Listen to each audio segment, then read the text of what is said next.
सरकार, सियासत और अदालत के बीच उलझे इन शिक्षा मित्रों का कहना है कि हर चौखट पर निराशा मिलने के बाद कहना है कि सरकार सभी शिक्षा मित्रों को पैरा टीचर के पद पर नियुक्त करे और जब तक उनकी नियुक्ति नहीं हो जाती तब तक उनको समान कार्य, समान वेतन मिलना चाहिए। इनका कहना है कि जब वो 10,000 के मानदेय पर काम करते हैं तो उन्हें पढ़ाने के योग्य मान लिया जाता है और जब मानदेय को बढ़ाने की बात करते हैं तो अयोग्य ठहरा दिया जाता है। शिक्षा मित्रों को लेकर सियासत भी गर्म होती जा रही है। ऐसे में सवाल इस बात को लेकर उठ रहे हैं कि योगी सरकार इन शिक्षा मित्रों को इंसाफ कैसे दिलाएगी। 10,000 के मानदेय में इन शिक्षकों को योग्य मान लिया जाता है, लेकिन जब मानदेय बढ़ाने की बात होती है तो यही शिक्षक अयोग्य कैसे हो जाते हैं। आखिर इन शिक्षा मित्रों का असल गुनहगार है कौन? आज लोकतंत्र में चर्चा इसी मुद्दे पर। दरअसल सुप्रीम कोर्ट में मायूसी मिलने के बाद अब यूपी में शिक्षा मित्र एक बार फिर आंदोलन की राह पर चल पड़े हैं। पैरा टीचर के पद पर नियुक्ति की मांग को लेकर ये शिक्षा मित्र लखनऊ में अपना डेरा जमाए हैं।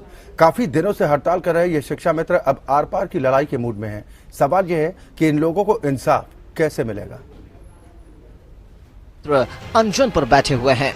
तो ये कहते हैं मैं सबका साथ सबका विकास, मैं नौजवानों को आगे बढ़ाऊंगा। तो श्रीमान जी जब आगे बढ़ाने का काम कर रहे हैं तो हमको 40,000 से एकदम मिनिमम पहुंचा दिए 10,000। व्हाट इज आपका क्या एम है, क्या उद्देश्य है, मैं इस बात को समझ नहीं पा रहा हूँ। इससे ज्यादा लोग भयभीत होकर मर रहे हैं कि हम लोग प्रशिक्षित हैं तो प्रशिक्षित का वेतनमान मिलना चाहिए। लेकिन कल जो उन्होंने एक बात उठाई थी उसमें उन्होंने ये बोला कि अगर आप प्रशिक्षित हैं तो जो लॉ है उसके अकॉर्डिंग समान कार्य, समान वेतन और समान अर्हता होनी चाहिए। तो समान अर्हता में अगर कमी कहीं पर लगती है तो वो ये है केवल टेट एक बार नहीं 3-3, 4-4 बार क्वालिफाई है, उसके बावजूद भी हम लोग घुट के मरने को मजबूर हैं। क्यों?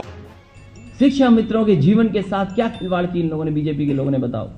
और जिनकी जान भी चली गई, कोई मदद नहीं की। जितनी भी नौकरियां थी, मिलनी थी, उसके लिए भी रास्ता नहीं निकाल पा रहे हैं। यूपी के शिक्षा मित्रों के समायोजन का मुद्दा सरकार के गले की फांस बन गया है। अदालती और सियासी भंवरजाल में फंसे शिक्षा मित्र बेहाल हैं।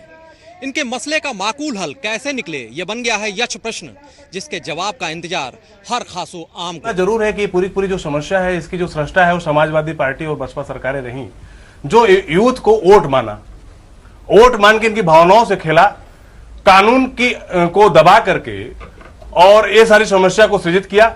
न्यायालय में सही तरीके से पक्ष नहीं रखा और नतीजा ये हुआ कि इलाहाबाद हाई कोर्ट का फैसला आया, फिर सुप्रीम कोर्ट का फैसला आया।